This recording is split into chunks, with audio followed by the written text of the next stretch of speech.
ورکاو دا به د دې غریبانانو د ټکسونو نه اخیستل کېږي دا به زما او ستا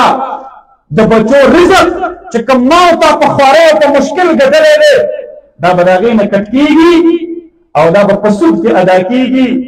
نو چې کله زه د دنیا د ورلډ بینک پالیسي نه منم زه د دنیا د IMF پالیسي نه منم زه د دنیا د فاینانشل انسټیټیوټس زه د هغې مالیاتي بدماشي نه منم زه د FATF د هغې پالیسیانې نه منم او زه هغه ته مد مقابل ولاړ یم یاد ساتئ بیا به زه د هغه هدف یم بیا دی نه زما په جسم صرفه کوي نه دی زما په عزت باندې نه دی زما په جان باندې دته چې کوم څیز په کوم وخت کې آسان و دی به هغه اخلي خو موږ هم د رب ذوالجلال سره وعده کړې ده ان الله اشترى من المؤمنین انفسهم واموالهم رب دا تا راکړی سر رب دا ستا د دین دپاره په تلي کې کېښودلی دی او سر به کف سر به لماره منګولی سر به کف څه ته ویلی کېږي سر به په تلي کې ږدم ستا بدماشي نه منم د الله بنده یم د الله غلامي به کوم د الله نظام به منم دی وایي سیاسي پالیسۍ به زما منې عالم ورته وایي ستا سیاسي پالیسي ولې ومنم د الله بنده یم د الله حاکمیت منم آیون راته وایي حاکمیت اعلی به د الله رب العالمین وي زما قرآن محکوم دی زه د خپل مظلومه او معصومه او محکومه قرآن دپاره په پاکستان کې لګیا یم او تا سره په جنګ یم او یو نه یو ورځ به انشاء الله العزیز دا محکومه قرآن حاکم کوم انشاء الله انشاء الله را سره په ایماني جذبه باندې ووایم دا سپین قرآن به یو نه یو ورځ په اسلام آباد حاکم کوم انشاء الله که زه نور موجود که زه نور ژوندی زما په نسل کې به الله داسې زلمي او داسې ځوانان را پیدا کړي چې دا سپین قرآن به هغه په پاکستان باندې حاکم کړي او چیف جسټس آف پاکستان به په قرآن او سنت بیا فیصلې کوي انشاء الله دا زمونږ جذبې دي دا زمونږ ارادې دي په ډاګه وایو د چا نه په پټه نه وایو غلامی میں ناکام آتی ہے شمشیریں میں تدبیریں جو ہو ذوقی یقین پیدا تو کٹ جاتی ہے زنجیریں کوئی اندازہ کر سکتا ہے اس کے زیر بازو کا نگاہ مرد مومن سے بدل جاتی ہے تقدیریں یقین محکم عمل پہ ہم محبت فاتح عالم جہاد زندگانی میں یہ مرد ہوتی ہے شمشیریں دا زمون جذبہ دا مستا غلامی نہ منو ته چې د زورور نه زورور یې بیا یې نه منو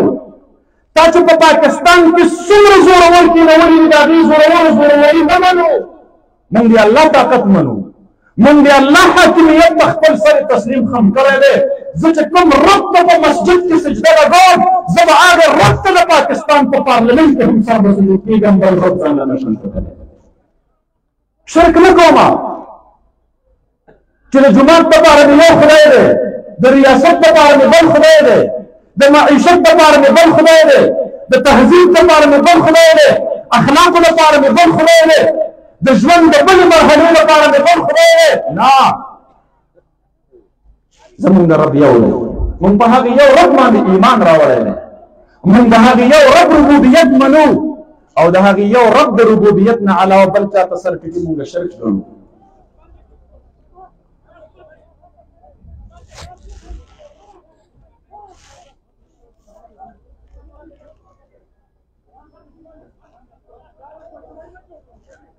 حافظ صاحب تشریف راوړو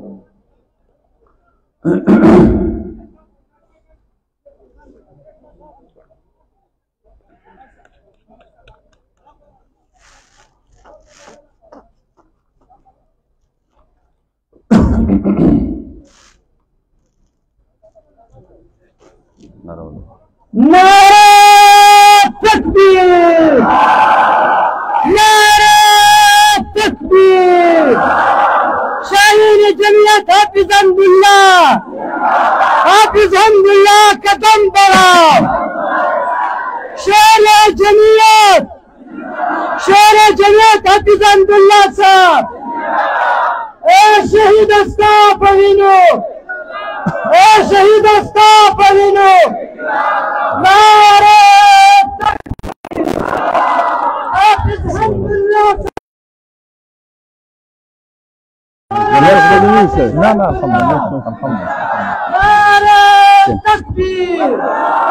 مفتی فضل غفور صاحب نعرہ تکبیر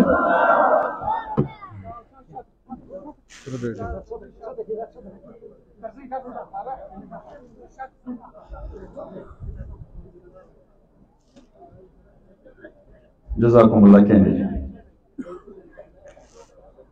ما تفضل جزاء د بین الاقوامی دنیا سره په جنگ یم. علما ورونو په دا ورو خبرو باندې خپل اوقات مه ضایع کوئ. د حضرت شیخ الهند زندگی سټډي کړئ، دا مطالعه کړئ. حضرت شیخ الهند د وخت د جابر په ګریوان کې لاس ورچول. تحریک ریشم رومال د یو فرقې خلاف نه و، د یو مسلک خلاف نه و، د دغه خاورې د ازادۍ او د حریت جنګ و چې په هغه جنگ کې هغه اکابر هغه بزرگان هغوی عالمي تحریکونه چلول، خپل منهج وپېژنئ. دیوبند ته ځان الو منسوب کوئ چې د دیوبند منهج وپېژنئ، د دیوبند په مزاج ځان پوه کړئ. دا په وړو څیزونو کې خپل صلاحیت ضایع کول داسې دي لکه په چتي پسې چې توپ راغلی. ستا ویژن ډېر وسیع دی، ستا فکر ډېر عالمگیر دی،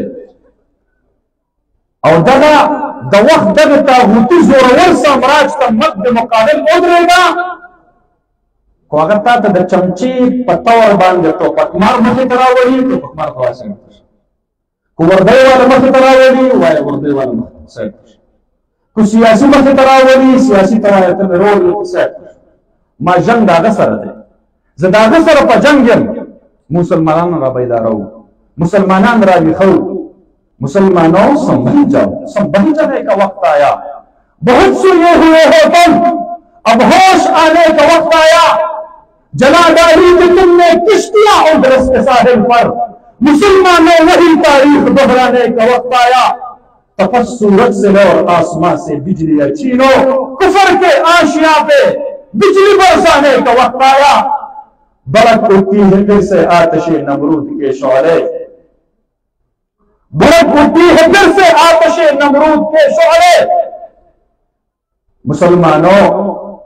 جوانان وطن اٹھو، کفن بردوش ہو جاؤ، جہادی فی سبیل اللہ کر جانے کا وقت آیا. نبی کی آبرو باقی رہے گی، تم بھی باقی ہو، وگرنہ پھر غلامی میں الجھ جانے کا وقت آیا. اٹھو صلاح الدین ایوبی کے فرزندوں کہ اس غازی کے افسانے کو دہرانے کا وقت آیا.